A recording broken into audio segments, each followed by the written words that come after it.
S'épanouissent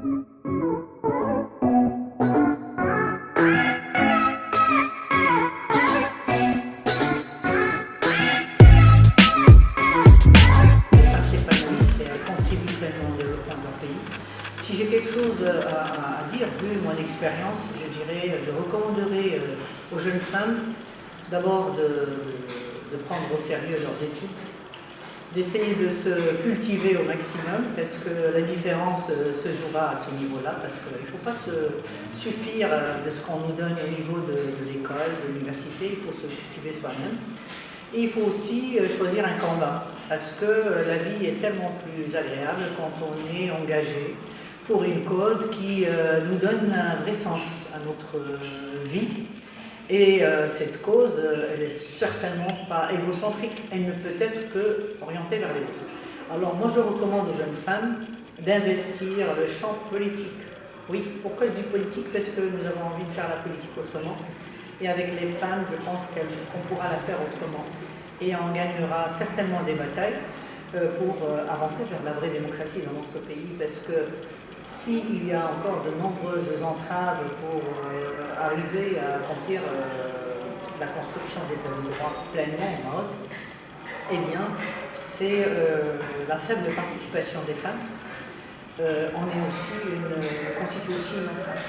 Donc moi je recommande aux jeunes femmes de se cultiver et une fois mariées de continuer à travailler. Nous avons besoin d'elles pour le développement économique du pays, mais nous avons également besoin d'elles en politique. Pourquoi? Parce que c'est la politique qui dessine les projets de société, c'est la politique qui dessine les projets, donc il faut qu'elles soient là pour que leur intelligence puisse rayonner sur l'avenir de ce pays.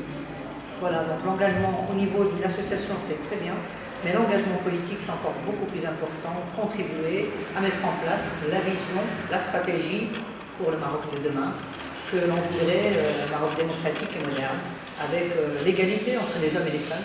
Oui. Aujourd'hui, la parité ne devrait être qu'un outil vers cette égalité, et un Maroc de pleine citoyenneté, et un Maroc dans lequel on pourrait réaliser ce qu'on appelle la révolution culturelle. Et cette révolution ne peut pas se faire sans les femmes, sans leur intelligence, sans leur contribution. Aux côtés des hommes, bien sûr, mais en avançant vers l'égalité. Merci pour l'invitation. Et le meilleur conseil que je peux donner, c'est celui de la résistance. Il faudrait résister, parce que je sais que les défis sont très très très importants aujourd'hui.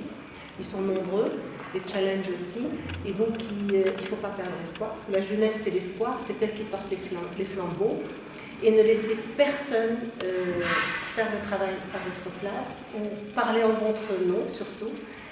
Exprimez-vous, dites ce que vous ressentez, et puis il faut lutter avec le savoir surtout, mais à l'effort, avec l'art, parce que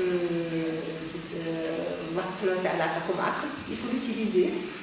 Et il ne faut jamais revenir en arrière, même si vous faites des erreurs en cours de chemin. Donc, moi, le seul conseil que je vous donnerais, c'est résister, parce que les défis sont très importants. Les traditions sont là, les mentalités sont difficiles, les défis économiques aussi, la précarité, donc vous avez beaucoup de chantiers. Mais avec l'espoir, avec la volonté, et encore une fois avec la résistance, on peut arriver à tout. Merci énormément. Merci. Porter une cause, l'expérience que la vie m'a appris, c'est un engagement personnel. Il faut croire pour pouvoir.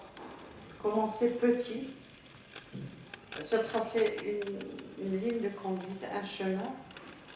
Et ce chemin, c'est pour rendre service à l'autre dans l'abnégation, parce que si tu cherches à bénéficier toi-même en dehors d'un travail bien fait, il ne faut pas compter sur autre chose. Donc, le travail bien fait, c'est rendre possible ce que tu désires faire. C'est le don de soi. Et c'est aussi la patience. La patience et chercher l'objectif. Qu'est-ce qu'on fait? Pour ne pas être éparpillé, parce que dans le social, il y a énormément de choses. Vous avez l'environnement, vous avez le social, vous avez les orphelins, vous avez les étudiants. Vous choisissez un chemin, mais il faut prendre un seul chemin et continuer sur le même chemin avec un aller-retour entre les bénéficiaires et vous qui